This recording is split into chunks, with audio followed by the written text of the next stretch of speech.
Hello and welcome to the eFresh.com Dairy News. My name is Kim and these are this week's headlines. FrieslandCampina expects price pressure. Fonterra and Union talking. Price breakthrough for dairy farmers. Senator unveils Dairy Investment Act. Mixing some beef in the milk.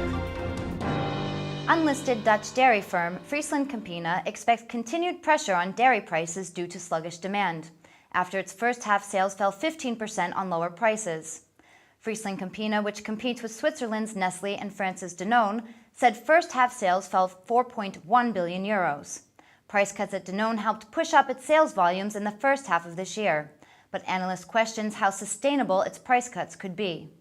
Cooperatively owned FrieslandCampina, the result of a merger between the two largest dairy groups in the Netherlands, said demand for dairy products dropped in Europe and growth stagnated in Asia due to the economic crisis.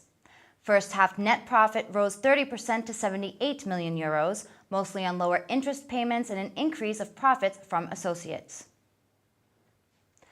The relationship between the Maritime Union New Zealand and the dairy giant Fonterra has taken a step forward after a meeting between the two groups.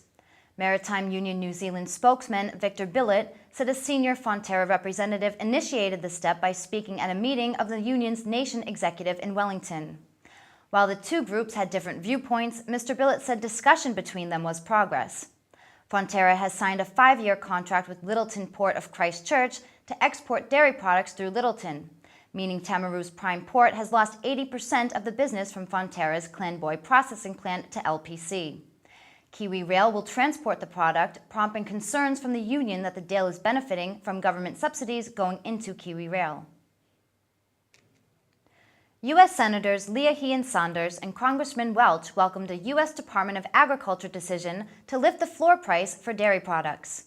The decision was announced 2 days after the Vermont senators and a coalition of more than a dozen senators from other dairy states met with Agriculture Secretary Vilsack.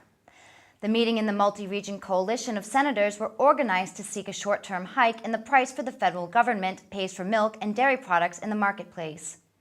Leahy and the coalition also followed through with an appeal to Budget Director Peter Orszag.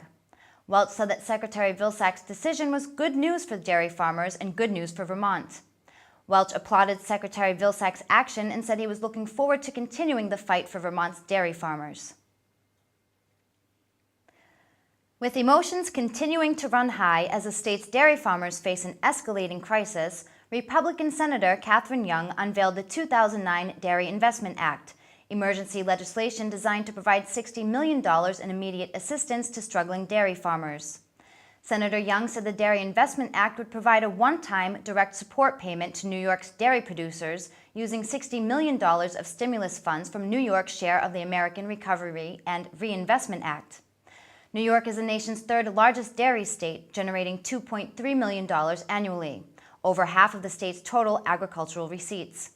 New York's 6,200 dairy farmers produce 1.4 billion gallons of milk annually. Now that as much as 50% of British beef comes from the Northeast, dairy and beef farmers are being urged to consider linking up to boost beef production. The NFU's Northeast Livestock and Dairy Boards will be holding a joint meeting next month to look at the potential for producing more beef from the dairy herd. Although dairy breeding has become increasingly specialized, more relationships are being developed between the meat and dairy sector, as the size of national suckler herd has reduced. For obvious reasons, most dairy producers are focused 100% on milk production, but increasingly there is an opportunity to increase profitability by capitalizing on the value of the beef market. The meeting is designed to explore these options in a very practical way. Thank you for watching the eFresh.com Dairy News. See you next time.